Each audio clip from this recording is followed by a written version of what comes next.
হ্যাঁ এভরিওয়ান, কেমন আছেন সবাই? আশা করি সবাই ভালো আছেন। আমরাও ভালো আছি। আমি রিঙ্কু, নতুন একটা ব্লগে সকলকে স্বাগতম। তো আমি এই যে রান্না করতে চলে আসি। তো দুপুরে রান্নাবান্না তোমাদের সাথে শেয়ার করব। তো সকালে নাস্তা হয়ে গিয়েছে, আমি দুপুরে রান্নাবান্না করতে প্রথমে ভাত বসিয়ে দিয়েছিলাম।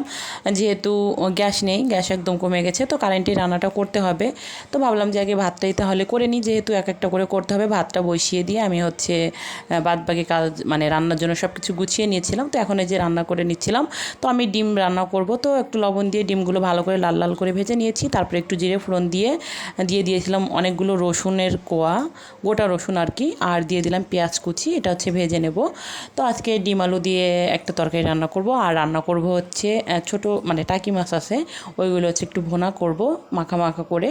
তো রান্নাবান্না নিয়েই চলে আসা। অ্যাকচুয়ালি আমাদের গৃহিণীদের কাজই রান্নাবান্না ছাড়া কী বা শেয়ার করব। তো দুপুরে আজকে কী রান্না করলাম সেটাই তোমাদের সাথে শেয়ার করতেছি।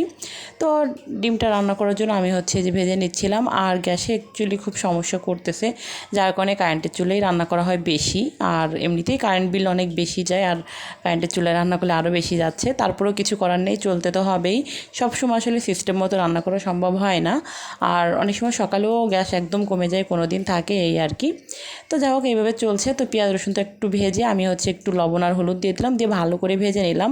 ভেজে নিয়ে আমি এখানে আলুগুলো দিয়ে দিলাম। আলু ডিম আমি একসাথে সিদ্ধ করে নিয়েছিলাম, এই জন্য আর আলাদা করে ভাজলাম না। তো আলুটা দিয়ে একটু ভালো করে ভেজে নিয়ে তারপরে দিয়ে দিলাম বাটা মশলা, জিরা, রসুন, তারপরে মরিচ, কাঁচামরিচ, শুকনো মরিচ একসাথে দিয়ে ভালো করে কষিয়ে ডিমগুলো দিয়ে এখন ঝোল দিয়ে দিয়েছি। তো ঝোলটা দিয়ে আমি এখন কিছুটা সময় জাল করে নেব। তো জাল করা হয়ে গিয়েছে, এখন একটু গরম মশলা গুঁড়ো দিয়ে আমি নামিয়ে নেব। তো আমার ডিমের তরকারিটা কিন্তু হয়ে গেছে। এই ডিম তরকারিটা রান্না একদম সহজ, কিন্তু আমার ফ্যামিলির আমার হাজব্যান্ডের খুব পছন্দ। আমিও খাই, কিন্তু ওর খুব পছন্দ, ওর কথা মাথায় রেখে রান্না করি। এখন যেহেতু রিয়নও ডিম খায়, তো এই জন্য সমস্যা হয় না। আগে দেখা যায় আমাদের জন্য ডিম রান্না করলে ওর কথা চিন্তা করতে হতো, যেহেতু এখন ও খায় আর সমস্যা হয় না। তো আমি ডিমের তরকারিটা নামিয়ে আমি যে মাছ ভাজতে বসিয়ে দিয়েছি। মাছগুলো একটু ছোটো ছোটো টাইপেরই ছিল, একেবারে ছোটো না, ক্যামেরায় ছোটো মনে হচ্ছে অনেকটা, অতটাও ছোটো না। তো মিক্সড মাছগুলো নিয়ে আসছিলো, তো আমি টাকি মাছগুলো আলাদা করে রেখে দিয়েছিলাম।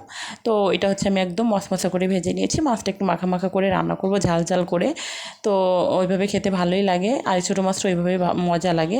সব মাছ না, এক একটা মাছ কিন্তু এক একভাবে ভালো লাগে। তো আমি এই যে তেল দিয়ে দিলাম, মাছটা ভেজে তুলে একটু জিরে ফোড়ন দিয়ে দিলাম। তেলটা গতদিন কিছু একটা ভেজেছিলাম, সেই তেল রয়ে গিয়েছিলো ছোটো কড়াইতে, সেটাই দিয়ে দিলাম। তারপরে দিয়ে দিলাম এখানে পেঁয়াজ দিয়েছি, আর কিছুটা রসুন কোয়া মনে হয় দিয়েছিলাম, কি দিয়েছিলাম আমার মনে নেই।